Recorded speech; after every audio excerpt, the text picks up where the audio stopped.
പോയിട്ട് മിസ്സിൻ്റെ മക്കൾ എല്ലാവരും നമ്മുടെ +1 എക്സാമിന് ഇമ്പോർട്ടൻ്റ് ആയിട്ട് എന്തൊക്കെ ക്വസ്റ്റ്യൻസ് ആയിരിക്കും വരിക, എങ്ങനെയാണ് എക്സാമിന് ആൻസർ ചെയ്യുക എന്നൊക്കെ ആലോചിച്ച് ടെൻഷൻ അടിച്ചിട്ടൊക്കെ കുറച്ച് പേരെങ്കിലൊക്കെ ഇരിക്കുന്നുണ്ടായിരിക്കും അല്ലേ.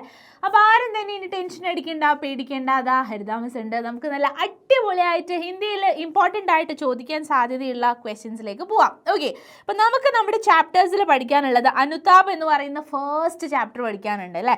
ഇതൊരു ലഘുകഥയാണ്, സുകേഷ് സാഹിനി എഴുതിയിട്ടുള്ളതാണ്. അതുപോലെ നമുക്ക് പഠിക്കാനായിട്ട് മധുഋതു എന്ന് പറയുന്ന ജയശങ്കർ പ്രസാദ് എഴുതിയിട്ടുള്ള ഒരു കവിത പഠിക്കാനായിട്ടുണ്ട്. പത്ര പഠിക്കാനുണ്ട് അല്ലേ, ഒരു ലെറ്റർ, ഒരു വിവരാകാശ കഥ എങ്ങനെയാണ് എഴുതുക എന്നുള്ളത് പഠിക്കാനുണ്ട്. പിന്നെ നമ്മുടെ പ്രേംചന്ദ്ജി എഴുതിയിട്ടുള്ള ജുലൂസ് എന്ന് പറയുന്ന കഥയുടെ നാട്യരൂപാന്തരനായിട്ടുള്ള ചിത്ര മുതുകൽ എഴുതിയിട്ടുള്ള ഒരു നാട്യരൂപാന്തരനുണ്ട്, അത് നമുക്ക് പഠിക്കാനുണ്ട്. ആൻഡ് അതിൻ്റെ കൂടെ തന്നെ നമുക്ക് കുറച്ച് ദോഹകളൂടെ പഠിക്കാനുണ്ട്. ഓക്കെ, അപ്പം ഇത്രയും കാര്യങ്ങളാണ് നമുക്ക് ഈ ഒരു എക്സാമിന്, ഓണം എക്സാമിന് നമുക്ക് ഇമ്പോർട്ടൻ്റ് ആയിട്ട് ചോദിക്കാൻ സാധ്യതയുള്ളത്. അതിൽ അനുതാപ് എന്ന് പറയുന്ന പാഠഭാഗവുമായി ബന്ധപ്പെട്ടുകൊണ്ട് എക്സാമിന് വളരെ ഇമ്പോർട്ടൻ്റ് ആയിട്ട് ചോദിക്കാൻ സാധ്യതയുള്ള ഒരു ചോദ്യമാണ്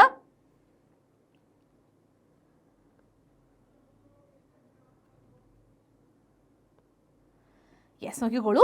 यात्री का मन संघर्ष से भरा था, वह अपना संघर्ष डायरी में लिख रहा है, वह डायरी लिखे. യാത്രിക മനല്ലേ, നമ്മുടെ യാത്രക്കാരൻ്റെ മനസ്സ് സംഘർഷം കൊണ്ട് ഇങ്ങനെ നിറഞ്ഞിരിക്കുക എന്നാണ് പറയുന്നത്. വ അപ്ന സംഘർഷ ഡയറിമേ ലിഖ് രഹാ ഹെ, ആളുടെ മനസ്സിലെ സംഘർഷങ്ങൾ ഡയറിയിൽ എഴുതുകയാണ്. വ ഡയറി ലിഖേ, ആ ഡയറി നമ്മളോട് എഴുതാനാണ് പറഞ്ഞിട്ടുള്ളത്. അപ്പോൾ നോക്കിക്കോളൂ, അതിൽ എന്തൊക്കെ കാര്യങ്ങളാണ് ഇൻക്ലൂഡ് ചെയ്യേണ്ടതെന്ന് കൊടുത്തിട്ടുണ്ട്. അസ്ലം കി മൃത്യു കി ഖബർ, അസ്ലം മരിച്ചു എന്നുള്ള വാർത്ത. അസ്ലം കെ പ്രതി അപ്ന വ്യവഹാർ, അസ്ലമിനോട് അദ്ദേഹം പെരുമാറിയ ആ ഒരു ബിഹേവിയർ, പെരുമാറ്റം. ഹംദർദി കാ അഭാവ് അല്ലേ, ഒരു എംപതിയുടെ അഭാവം ഉണ്ടായിരുന്നു, ആളുടെ ലാക്ക് ഓഫ് എംപതി ഉണ്ടായിരുന്നു അല്ലേ. പശ്ചാത്താപ് സെ ഉത്പന്ന അനുതാപ്, പശ്ചാത്താപം കൊണ്ട് ഉണ്ടായിട്ടുള്ള വേദന. അപ്പം ഇത്രയും കാര്യങ്ങളാണ് ആളുടെ ആ ഡയറിയിൽ ഉൾപ്പെടുത്തേണ്ടത്. അപ്പം അത്രയും കാര്യങ്ങൾ ഉൾപ്പെടുത്തിക്കൊണ്ട് ഡയറിയിൽ എങ്ങനെയാണ് എഴുതുക എന്നുള്ളത് നമുക്ക് നോക്കാം. അപ്പം നോക്കിക്കോളൂ, ഡയറി എഴുതുന്ന സമയത്ത് നമ്മൾ ശ്രദ്ധിക്കേണ്ട കുറച്ച് കാര്യങ്ങളുണ്ട്. എന്തൊക്കെയാണ് നമ്മൾ ഡയറി എഴുതുന്ന സമയത്ത് ശ്രദ്ധിക്കേണ്ടത്? എക്സാം ഓറിയൻറ്റഡ് ആയിട്ട് നോക്കുന്ന സമയത്ത് എപ്പോഴും നമ്മൾ ഡയറി ഒരു ബോക്സിൻ്റെ ഉള്ളിൽ തന്നെ എഴുതിയിട്ടുണ്ടായിരിക്കണം. ഓക്കെ, ബോക്സ് വളരെ നിർബന്ധമാണ്. ഇപ്പോൾ ബോക്സിൻ്റെ ഉള്ളിൽ എഴുതുന്ന സമയത്ത് നമ്മൾ എന്തൊക്കെ കാര്യങ്ങൾ ഇൻക്ലൂഡ് ചെയ്യണം? അപ്പോൾ നമുക്ക് ആൻസർ ഷീറ്റ് സ്കൂളിൽ ഇഷ്ടംപോലെ കിട്ടും അല്ലേ. അപ്പോൾ അതിലാരും തന്നെ പിശുക്കൊന്നും കാണിക്കേണ്ട ആവശ്യമില്ല. നന്നായിട്ട് നല്ല ഭംഗിയിൽ ബോക്സ് വരച്ച് തന്നെ ഡയറി എഴുതണം. അപ്പോൾ നിങ്ങൾ ശ്രദ്ധിക്കേണ്ട ഒരു കാര്യം എന്ന് പറയുന്നത് എന്താണ്? നമ്മളിപ്പോൾ ആൻസർ ഷീറ്റിൻ്റെ അവസാനത്തെ 3-4 ലൈനിലൊന്നും പോയിട്ട് ഡയറി എഴുതി വെക്കരുത്. ഒരു പുതിയ പേപ്പർ എടുക്കുക, നല്ല ഭംഗിയിൽ ഒരു ബോക്സ് വരയ്ക്കുക, അതിനുശേഷം ഫോർമാറ്റ് അനുസരിച്ച് തന്നെ ഡയറി എഴുതാനായിട്ട് നോക്കാം. ഓക്കെ, അപ്പോൾ നമ്മൾ ഡയറി എഴുതുന്ന സമയത്ത് വളരെ മോസ്റ്റ് ഇമ്പോർട്ടൻ്റ് ആയിട്ട് ശ്രദ്ധിക്കേണ്ട കാര്യം ഡേറ്റ് ആൻഡ് ഡേ വളരെ ഇമ്പോർട്ടൻ്റ് ആണ്. ഓക്കെ, അപ്പോൾ ഡേറ്റും ഡേയും ആണ് നമ്മൾ എഴുതേണ്ടത്. ഓക്കെ, അത് ലെഫ്റ്റോ റൈറ്റ് എവിടെ എഴുതിയാലും റൈറ്റ് ആണ് കേട്ടോ. അപ്പോൾ ഡേറ്റ് ഡേ എവിടെ കൊടുത്തിട്ടുണ്ട്. പിന്നെ നോക്കിക്കോളൂ, ആജ് മേരെ ലിയേ ബഡാ മാനസിക് സംഘർഷ കാ ദിൻ ഹെ അല്ലേ. ഫസ്റ്റ് സെൻറ്റൻസ് എന്ന് പറയുന്നത് നമ്മൾ അന്നത്തെ ദിവസം അനുഭവിച്ചിട്ടുള്ള ആ ഒരു പെയിൻ അല്ലെ, അന്നത്തെ അനുഭവിച്ചത്, അന്നത്തെ ദിവസം സന്തോഷമായിരുന്നോ സങ്കടമായിരുന്നോ, ആ കാര്യങ്ങളെല്ലാം ഇൻക്ലൂഡ് ചെയ്തുകൊണ്ട് വേണം എഴുതാൻ. ഇപ്പം നോക്കിക്കോളൂ, ആജ് മേരെ ലിയേ ബഡാ മാനസിക് സംഘർഷ കാ ദിൻ ഹെ, ഇന്നത്തെ എൻ്റെ ദിവസം എന്ന് പറയുന്നത് വളരെ മാനസിക സംഘർഷങ്ങൾ കൊണ്ട് നിറഞ്ഞതാണ് എന്നാണ് പറയുന്നത്. ओके, रिक्शे वाला अस्लम की मृत्यु की खबर सुनकर मैं व्याकुल हो उठा. റിക്ഷക്കാരനായിട്ടുള്ള അസ്ലമിൻ്റെ മരണ വാർത്ത കേട്ട സമയത്ത് ഞാൻ എന്തായെന്ന് പറയുന്ന ആള് വ്യാകുൽ ഹോ ഉടാ, ആള് ഭയങ്കരമായിട്ട് വ്യാകുലപ്പെട്ടു എന്ന് പറയുന്നുണ്ട് അല്ലേ. അസ്ലം കെ പ്രതി മുജ്സെ ഹംദർദി കാ അഭാവ് ഹുവ, അസ്ലമിനോട് ഞാൻ അയാളെടുത്ത് എങ്ങനെയാണ് കുറച്ച് എംപത്തി ഇല്ലാതെ ഞാൻ ബിഹേവ് ചെയ്തു എന്ന് പറയുന്നുണ്ട് അല്ലേ. മേരാ ദിൽ പശ്ചാത്താപ് സെ ഉത്പന്ന അനുതാപ് സെ ബരാ ഹെ, എൻ്റെ മനസ്സ് പശ്ചാത്താപം കൊണ്ട് നിറഞ്ഞിങ്ങനെ ഇരിക്കുക എന്ന് പറയുന്നുണ്ട് അല്ലേ. നട്രാജ് ടാക്കിസ് കെ പാസ് കി ചട്ടായി പാർ കർത്തെ സമയ മുജെ അസ്ലം കി റിക്ഷേ സെ ഉതർനാ ഥാ, ഞാൻ നട്രാജ് ടാക്കീസിൻ്റെ അതിന് മുന്നിലൂടെ പോകുന്ന സമയത്തുള്ള പാസിലുള്ള അതിൻ്റെ അടുത്തുള്ള ആ കയറ്റം കയറുന്ന സമയത്ത് ഞാൻ എന്ത് ചെയ്യണമായിരുന്നു? ഇറങ്ങണമായിരുന്നു അല്ലേ. റിക്ഷേസേ, ഞാൻ ആ റിക്ഷയിൽ നിന്ന് ഇറങ്ങണമായിരുന്നു. मैं नहीं जानता था कि अस्लम की गुर्रों में खराबी, ഇത് എനിക്ക് അറിയില്ലായിരുന്നു, ആൾക്ക് അത്രത്തോളം ബുദ്ധിമുട്ടുണ്ട് എന്നുള്ളത് എനിക്ക് അറിയില്ലായിരുന്നു. മജ്ബൂത് കത്ത് കാട്ടി റിക്ഷേ വാലേ സെ ഹംദർദി സെ മേനെ ജറൂർ വ്യവഹാർ കിയ. ഞാൻ ഇപ്പോൾ വന്നിട്ടുള്ള ബലവാനായിട്ടുള്ള മസ്ബൂതായിട്ടുള്ള ബലവാനായിട്ടുള്ള ഇയാളെടുത്ത് ഞാൻ കുറച്ചുകൂടെ എങ്ങനെയാണ് കുറച്ചും കൂടെ ഹംദർദിയിൽ എന്നാൽ കുറച്ചും കൂടെ എംപത്തറ്റിക് ആയിട്ടാണ് ഞാൻ പെരുമാറിയിട്ടുള്ളത്.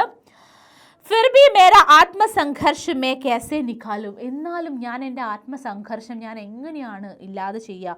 അസ്ലം കെ പ്രതി മേരി ശ്രദ്ധാഞ്ജലി. അസ്ലമിനോട് ഞാൻ ആദരാഞ്ജലികൾ അർപ്പിക്കുന്നു. ഹേ ഭഗവാൻ മുझे മാഫി ദേ. ദൈവമേ എന്നെ എനിക്ക് മാപ്പ് തരൂ. ഭഗവാൻ മുझे അച്ചി നീന്ത് ദേ. ദൈവമേ എനിക്ക് നന്നായി ഉറങ്ങാൻ പറ്റണേ, അല്ലെ എനിക്ക് നല്ല ഉറക്കം കൂടെ തരണേ എന്ന് പറയുന്നുണ്ട് അല്ലേ. അപ്പോൾ ആളുടെ നമ്മുടെ യാത്രക്കാരനായിട്ടുള്ള ആ യാത്രിയുടെ മനസ്സിൻ്റെ ഉള്ളിൽ അസ്ലം മരിച്ചു എന്ന് പറയുന്ന സമയത്ത് തലേ ദിവസം ആളുടെ അടുത്ത് അത്ര മോശമായിട്ട് അല്ലേ, അത്ര നല്ലതുപോലെ ഒന്നല്ല പെരുമാറിയിട്ടുള്ളത്. ആൾക്ക് കുറച്ച് ബുദ്ധിമുട്ടുകൾ, ആ റിക്ഷക്കാരൻ അസ്ലം കുറച്ച് ശാരീരിക അസ്വാസ്ഥ്യങ്ങൾ കാണിച്ച സമയത്ത് നമ്മുടെ യാത്രി വിചാരിച്ചത് ആളെന്ത് ചെയ്യാണ്, ആള് അഭിനയിക്കാമെന്ന് കരുതിയിട്ടുണ്ടായി. പക്ഷേ അടുത്ത ദിവസം ആകുമ്പോഴത്തേക്കും അസ്ലമിൻ്റെ മരണ വാർത്ത കേട്ട സമയത്ത് ആളുടെ മനസ്സിൻ്റെ ഉള്ളിൽ ഭയങ്കര വേദനയും ഭയങ്കര കുറ്റബോധമൊക്കെ ഉണ്ടാവുകയാണ് അല്ലേ. അപ്പോൾ അന്നത്തെ ഡയറിയാണ് എഴുതിയിട്ടുള്ളത്. അപ്പോൾ മിസ്സിൻ്റെ മക്കൾക്ക് എല്ലാവർക്കും ഡയറി എങ്ങനെയാണ് എഴുതുക എന്നുള്ളത് മനസ്സിലായി എന്ന് മിസ് വിശ്വസിക്കുകയാണ്. അപ്പോൾ അനുതാപ് എന്ന് പറയുന്ന പാഠഭാഗത്തിൽ നിന്ന് നമുക്ക് ഇമ്പോർട്ടൻ്റ് ആയിട്ട് ചോദിക്കാൻ സാധ്യതയുള്ള 1-2 ക്വസ്റ്റ്യൻസും കൂടി ഉണ്ട്. നമുക്ക് അതും കൂടെ ഒന്ന് വേഗം ഡിസ്കസ് ചെയ്തു പോവാം. അടുത്ത ക്വസ്റ്റ്യൻ എന്ന് പറയുന്നത് ജീവൻ വൃത്ത സെ അനുച്ഛേദ് എഴുതാനാണ്. അപ്പോൾ നമുക്ക് ഇവിടെ നമ്മുടെ സുകേഷ് സാഹിനിയുടെ ജീവൻ വൃത്ത് അല്ലേ, അപ്പോൾ ജീവചരിത്രക്കുറിപ്പിൻ്റെ ചെറിയ പോർഷൻസ് തന്നിട്ടുണ്ട്. ആളുടെ ജനനം, ജനിച്ച സ്ഥലം, ആളുടെ കൃതികൾ, ആളുടെ പുരസ്കാരം, വിശേഷതകൾ ഒക്കെ പോയിന്റ് ആയിട്ട് തന്നിട്ടുണ്ട്. അത് നമ്മൾ എന്ത് ചെയ്യുക, ഒരു പാസേജ് ആക്കുക, കുറച്ച് ഇമ്പോർട്ടൻറ്റ് പോയിന്റ്സ് ഒക്കെ വെച്ചിട്ട് കുറച്ച് വാക്കുകളൊക്കെ ആഡ് ചെയ്തുകൊണ്ട് ചെയ്യുക. അപ്പോൾ നോക്കിക്കോളൂ, നാം സുകേഷ് സാഹിനി എന്ന് കൊടുത്തിട്ടുണ്ട്. ജന്മ 5 സിതംബർ 1956 എന്ന് കൊടുത്തിട്ടുണ്ട്. ജനിച്ച സമയം. സ്ഥലം ലഖ്നൗ, ഉത്തർപ്രദേശിലെ ലഖ്നൌവിലാണെന്ന് കൊടുത്തിട്ടുണ്ട്. പ്രമുഖ രചനകൾ ഏതൊക്കെയാണ്? ഡരെ ഹുയെ ലോഗ്, ഠണ്ഡി, റജായി, ഖലീൽ ജിബ്രാൻ കി ലഘു കഥായി. ഇതൊക്കെ അദ്ദേഹത്തിന്റെ കൃതികളാണെന്ന് കൊടുത്തിട്ടുണ്ട്. പുരസ്കാരം ഡോക്ടർ പരമേശ്വർ ഗോയൽ ലഘുകഥാ സമ്മാൻ ആൾക്ക് ലഭിച്ചിട്ടുണ്ടെന്ന് കൊടുത്തു. വിശേഷതകളും കൊടുത്തിട്ടുണ്ട്. ഇതെന്ത് ചെയ്യുക, ഈ തന്നിരിക്കുന്ന പോയിന്റ്സുകളെ നമ്മൾ സെൻറ്റൻസുകളാക്കുക. ഇപ്പോൾ ഇവിടെ തന്നിരിക്കുന്നത് ഹിന്ദിയിലെ വളരെ ഫേമസ് ആയിട്ടുള്ള സുകേഷ് സാഹിനി എന്ന് പറയുന്ന ലേഖകൻ്റേതാണ്. അദ്ദേഹം ജനിച്ചത് ഇന്ന സ്ഥലത്ത് ഇന്ന സമയത്താണ്. അദ്ദേഹത്തിൻ്റെ കൃതികളാണ് ഇതൊക്കെ. അദ്ദേഹത്തിന് ഈ പുരസ്കാരം ലഭിച്ചിട്ടുണ്ട്. അദ്ദേഹത്തിൻ്റെ കൃതികളിലെ വിശേഷത ഇതാണ്. സെൻറ്റൻസ് ക്ലിയർ ചെയ്യുക. സിമ്പിൾ ക്വസ്റ്റ്യൻ നോക്കിക്കോളൂ. ഹിന്ദി സാഹിത്യ ജഗത് കെ സർവശ്രേഷ്ഠ കഥാകാരോ മേ പ്രമുഖ ഹേ ശ്രീ സുകേഷ് സാഹിനി. ഹിന്ദി സാഹിത്യ ലോകത്തിൽ വളരെ സർവശ്രേഷ്ഠനായിട്ടുള്ള കഥകൾ എഴുതുന്ന കഥാകൃത്തുകളിൽ വളരെ പ്രമുഖനായിട്ടുള്ള ആളാണ് സുകേഷ് സാഹിനി. ഉൻകാ ആൾ ജനിച്ചത് 1956 സെപ്റ്റംബർ 5 ഉത്തർപ്രദേശിലെ ലഖ്നൌവിലാണ്. डरे हुए लोग, ठंडी रजाई और खलील जिब्रान की लघु कथाई ആദി ഉൻകി പ്രമുഖ രചനായ ഹെ. ആളുടെ പ്രമുഖ രചനകൾ ഏതൊക്കെയാണ് എന്നുള്ളത് നമ്മൾ ഇൻക്ലൂഡ് ചെയ്തിട്ടുണ്ട്. ഡോക്ടർ പരമേശ്വർ ഗോയൽ ലഘുകഥാ സമ്മാൻ സെ വേ അലങ്കൃത് ഹെ എന്ന് കൊടുത്തിട്ടുണ്ട്. നിമ്ന മധ്യവർഗ് കി പീഠ और निराशा സുകേഷ് സാഹിനി ജി കി സാഹിത്യ രചനാവും കി വിശേഷത ഹെ. നിമ്ന മധ്യവർഗ് അല്ലെ, താഴ്ന്ന അതായത് മധ്യവർഗ് മിഡിൽ ക്ലാസ് ഒക്കെ ആയിട്ടുള്ള ആളുകളുടെ ലോവർ ഓർ മിഡിൽ ക്ലാസ് ആയിട്ടുള്ള ആളുകളുടെ ജീവിതത്തിൽ ഉണ്ടാകുന്ന വേദനകൾ, അവരുടെ നിരാശകളുടെ ഒക്കെയാണ് അദ്ദേഹത്തിൻ്റെ രചനകളിലെ വിശേഷതകൾ എന്നുകൂടെ കൊടുത്തിട്ടുണ്ട്. സിമ്പിളാണ്, വളരെ സിമ്പിൾ ക്വസ്റ്റ്യൻ ആണ് അല്ലേ. അപ്പോൾ ഇത് ഇമ്പോർട്ടൻ്റ് ആയിട്ട് നമുക്ക് ചോദിക്കാൻ സാധ്യതയുള്ളൊരു ചോദ്യമാണ്. അതുപോലെ തന്നെ ഇമ്പോർട്ടൻ്റ് ആയിട്ട് ചോദിക്കാൻ സാധ്യതയുള്ളൊരു ചോദ്യമാണ് ഇത് നോക്കിക്കോളൂ. वह किसी अपराधी की भांति सिर झुकाए रिक्शे से साथ चल रहा था. എന്താ പറഞ്ഞത്? വ കിസി അപരാധി കി ഭാന്തി, ഏതോ ഒരു കുറ്റക്കാരനെ പോലെ തലകുനിച്ച് ആള് റിക്ഷയുടെ കൂടെ പോവുമായിരുന്നു. യാത്രി പശ്ചാത്താപ് സെ വിവശ് ഹോക്കർ അപ്നി ബഹൻ കോ പത്ര ലിഖ്താ ഹെ പ്രസ്തുത് പത്ര ലിഖേ എന്നാ പറയുന്നത്. ആ യാത്രി പശ്ചാത്താപം കൊണ്ട് ഇങ്ങനെ ബുദ്ധിമുട്ടിയിട്ട് ആളുടെ പെങ്ങൾക്ക്, അനിയത്തിക്ക് ഒരു ലെറ്റർ എഴുതുന്നുണ്ട്. ആ ലെറ്റർ എഴുതാൻ പറയുന്നുണ്ട്. അപ്പോൾ നോക്കിക്കോളൂ, ലെറ്ററിൻ്റെ ഫോർമാറ്റ് വളരെ ക്ലിയർ ആയിട്ട് മനസ്സിലാക്കി വെക്കുക. എക്സാമിന് ഇമ്പോർട്ടൻ്റ് ആയിട്ട് ചോദിക്കാൻ സാധ്യതയുണ്ട്. ലെറ്ററിൻ്റെ ഫോർമാറ്റ് ഫോർമാറ്റ് മനസ്സിലാക്കി. ഇപ്പം നമുക്ക് കണ്ടന്റ് അറിയില്ല, ഫോർമാറ്റ് എഴുതിയാൽ തന്നെ പകുതി മാർക്ക് കിട്ടും. ബാക്കി കുറച്ച് കണ്ടന്റ് ഈസി ആയിട്ട് നമ്മൾ വിചാരിക്കും ഹിന്ദിയിൽ ഫുൾ മാർക്ക് വാങ്ങുക എന്ന് പറയുന്നത് വലിയ കാര്യമല്ല. സിമ്പിളായിട്ട് നമുക്ക് ആൻസർ ചെയ്യാനും സിമ്പിളായിട്ട് ഫുൾ മാർക്ക് വാങ്ങിക്കാനും പറ്റും. നിങ്ങൾ ഓരോരുത്തർക്കും പറ്റുന്ന പരിപാടിയാണ്. അപ്പോൾ എല്ലാവരും എന്ത് ചെയ്യുക, നിങ്ങൾ കുറച്ച് എഫേർട്ട് എടുക്കുക, കുറച്ച് ഫോർമാറ്റുകൾ പഠിക്കുക. അതുപോലെ ജനറലായിട്ട് നമ്മൾ ലെറ്ററിലും ഡയറിയിലൊക്കെ എഴുതാൻ പറ്റുന്ന കുറച്ച് വാക്കുകളുണ്ട്. ഇപ്പോൾ ഡയറിയിൽ ഇന്നത്തെ ദിവസം വളരെ സന്തോഷം നിറഞ്ഞതായിരുന്നു, സങ്കടം നിറഞ്ഞതായിരുന്നു, ഞാൻ ഇന്നത്തെ ദിവസം ഒരിക്കലും മറക്കില്ല, എൻ്റെ ജീവിതത്തിലെ വളരെ സന്തോഷം നിറഞ്ഞ ദിവസമായിരുന്നു എന്നൊക്കെ പറയുന്ന കാര്യങ്ങൾ ഒന്ന് ഹിന്ദിയിൽ പഠിച്ചു വയ്ക്കുക. അതുപോലെ ലെറ്ററിൽ നിനക്ക് സുഖമാണോ, ഞാനിവിടെ സുഖമായിരിക്കുന്നു, വീട്ടിലെല്ലാവരെയും അന്വേഷിക്കുക, അവസാനം മറുപടി കത്ത് പ്രതീക്ഷിക്കുന്നു, ഇങ്ങനെയുള്ള കാര്യങ്ങളൊക്കെ ഒന്ന് ഹിന്ദിയിൽ പഠിച്ചു വെച്ച് കഴിഞ്ഞാൽ നിങ്ങൾക്ക് ബാക്കി കാര്യങ്ങൾ മാത്രം നോക്കിയാൽ മതി. ആ കണ്ടൻറ്റ് കാര്യം മാത്രം നോക്കിക്കഴിഞ്ഞാൽ കംപ്ലീറ്റ് ആയിട്ട് ഫുൾ മാർക്ക് കിട്ടും. ഇങ്ങനെയൊക്കെ തന്നെയാണ് ഞാനും +1 എക്സാം എഴുതിയിട്ടുള്ളത് കേട്ടോ. പിന്നീട് നമ്മൾക്ക് അത് ഈസി ആയിട്ട് മാറും. വളരെ സിമ്പിളായിട്ട് എഴുതാനും ഫുൾ മാർക്ക് വാങ്ങാനും പറ്റുന്ന ഒരു സബ്ജക്റ്റാണ് ഹിന്ദി എന്ന് പറയുന്നത്. ഓക്കെ, അപ്പോൾ നോക്കിക്കോളൂ, സ്ഥാൻ ഇവിടെ കൊടുത്തിട്ടുണ്ട്, താരീഖ് നമ്മൾ കൊടുക്കണം. സ്ഥാൻ എന്ന് പറഞ്ഞു കഴിഞ്ഞാൽ എന്താണ്, പ്ലേസ് ആണ്.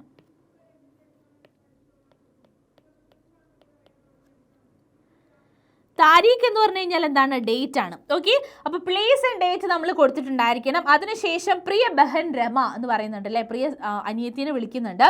തും കാസി ഹോ, നീ എങ്ങനെ ഇരിക്കുന്നു, ഠീക് ഹോ നാ, സുഖമായിട്ടിരിക്കുകയല്ലേ. മേ യഹാ പർ ഠീക് ഹൂ, ഞാനിവിടെ വളരെ സന്തോഷത്തോടെ ഇരിക്കുകയാണ്. ഫിർ ഭി ദോ ദിനോ സേ മേരാ മൻ ബഹുത് ദുഃഖിത് ഹെ, പക്ഷേ എന്നാലും 2 ദിവസമായിട്ട് എൻ്റെ മനസ്സ് വളരെയധികം ദുഃഖം നിറഞ്ഞിരിക്കുകയാണ്. മേരാ പരിചയ് ഏക് റിക്ഷാവാല ഥ, എൻ്റെ പരിചയത്തിലുള്ള ഒരു റിക്ഷക്കാരനുണ്ടായിരുന്നു. വ മുझे റോസ് ദഫ്തർ ലേ ചൽത്താ ഥ, അവനാണ് എന്നെ എപ്പോഴും ദഫ്തറിലേക്ക് കൊണ്ടുപോകുന്നത്, ഓഫീസിലേക്ക് കൊണ്ടുപോകുന്നത്. ഉൻകാ നാം അസ്ലം ഹെ, അവൻ്റെ പേര് അസ്ലം എന്നാണ്. കൽ അസ്ലം की ആകസ്മിക് മൃത്യു ഹോ ഗയി, ഇന്നലെ അസ്ലം ആകസ്മികമായിട്ട് പെട്ടെന്ന് മരണപ്പെട്ടു. മുസ്കി മൃത്യു മേ മേരാ ഭി ദായിത്വ ഹെ, അവൻ്റെ മരണത്തിൽ എനിക്കും ഉത്തരവാദിത്വമുണ്ട്.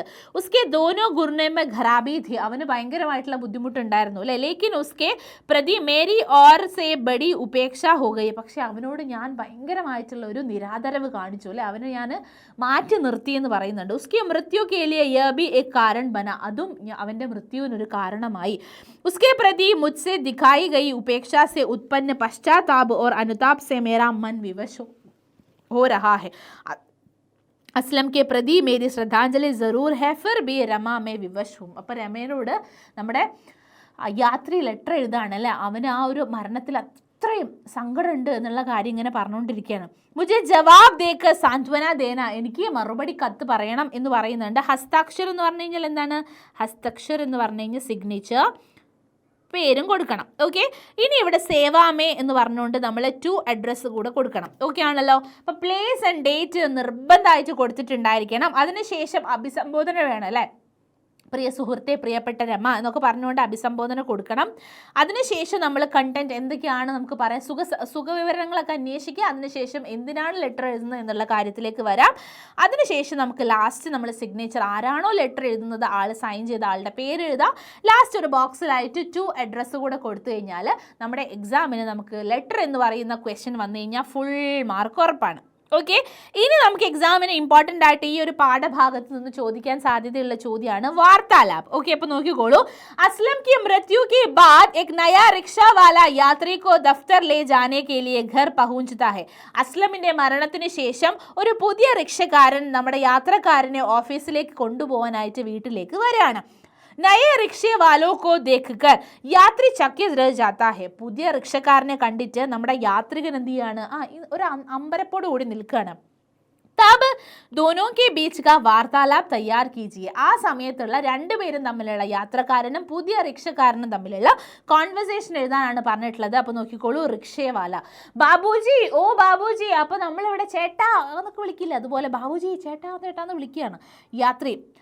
കോൺ ഹോ തും, അപ്പോൾ നമ്മുടെ യാത്രക്കാരൻ പുറത്തേക്ക് വന്നിട്ട് കോൺ ഹോ തു, നീ ആരാണ്? അപ്പോൾ റിക്ഷേവാല ബാബുജി ആയേ മേ ആപ്കോ പഹുഞ്ചാ ദേത്താ ഹോ, ബാബുജി ബാബുജി ചേട്ടാ നിങ്ങൾ വന്നേ, നിങ്ങളെ ഞാൻ വേഗം എത്തിക്കാം.